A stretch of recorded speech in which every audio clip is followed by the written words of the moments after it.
রাজ্যে চুক্তিবদ্ধ সরকারি মহিলা কর্মচারীদের শিশু যত্ন ছুটি বা চাইল্ড কেয়ার লিভ দেওয়ার আবেদন জানালেন কংগ্রেস বিধায়ক সুদীপ রায় বর্মন। আবেদনের প্রেক্ষিতে মুখ্য সচিবকে চিঠিও দিলেন কংগ্রেস বিধায়ক সুদীপ রায় বর্মন।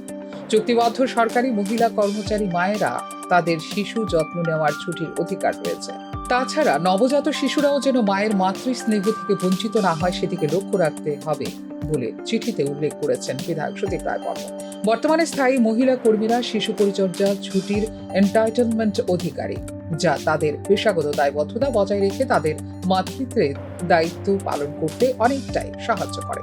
কিন্তু চুক্তিভিত্তিক মহিলা কর্মীরা বিভিন্ন সরকারি বিভাগে গুরুত্বপূর্ণ ভূমিকা পালন করেন, তারপরও ছুটি থেকে বঞ্চিত বলে উল্লেখ করেন বিধায়ক সুদীপ রায় বর্মন।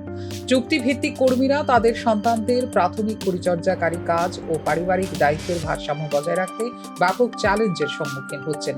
সিসিএল মঞ্জুর না করা হলে বিনা বেতনে ছুটি নিতে বা চাকরি ছেড়ে দিতে বাধ্য হন চুক্তিবদ্ধ মহিলা কর্মচারীরা, যার ফলে আর্থিক সমস্যার সম্মুখীন হন তারা বলে চিঠিতে উল্লেখ করেন বিধায়ক সুদীপ রায় বর্মন।